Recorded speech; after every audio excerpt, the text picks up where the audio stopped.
Conseil supérieur, ça sert à porter la voix des salariés, représenter 1,5 million de fonctionnaires au Conseil supérieur de la fonction publique territoriale et de porter le point de vue des personnels. Alors, la différence, elle est sûrement sur la manière de présenter les revendications, de les défendre et puis de les porter.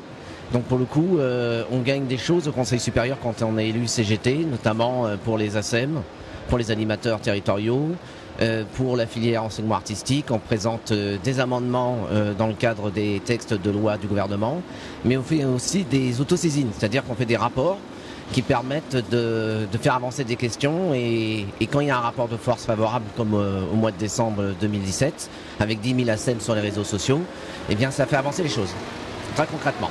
Ça a permis de modifier les missions des ASEM, de reconnaître leur travail parce qu'elles étaient invisibles avant. Et ça a permis aussi de les intégrer à la communauté éducative, c'est-à-dire qu'elles participent maintenant davantage en tant que relais pédagogique dans le cadre de l'école, ce qui n'était pas le cas avec les enseignants avant dans les écoles maternelles et élémentaires.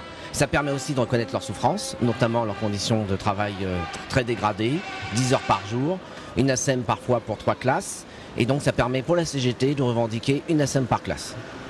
La CGT porte, comme je vous le disais tout à l'heure, porte la parole des agents, donc elle s'assure que les agents sont mobilisés, et ce n'est pas le cas de toutes les organisations syndicales. Donc nous on fait des assemblées générales, on crée des collectifs de travail partout en France, et toutes ces revendications remontent par le Conseil supérieur, par leurs représentants.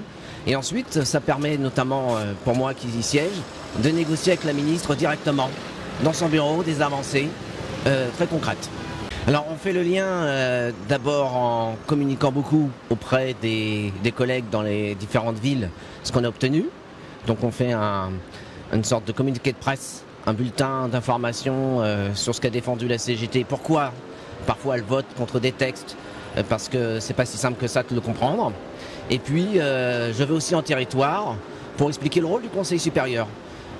Parce que c'est une instance nationale et souvent les collègues et camarades votent pour le CTP, pour le CHSCT, pour les CAP, ils savent très concrètement à quoi ça sert. Mais ils ne se rendent pas compte que pour faire bouger les décrets, les statuts particuliers, obtenir davantage de garanties pour les fonctionnaires, ça se passe dans l'instance du Conseil supérieur et il faut donc l'expliquer. Donc je vais dans les collectifs, par exemple, le collectif des animateurs, le collectif des éducateurs sportifs. Je vais aussi dans les syndicats pour expliquer comment on a défendu le point de vue de la CGT et comment on a réussi quand même, malgré des régressions fortes dans les dernières années, à faire avancer les questions. La CGT, c'est une force collective et c'est ensemble qu'on arrive à tous faire bouger les choses. Donc pour voter CGT, il faut penser à être unis et c'est la CGT qui représente l'ensemble des personnels.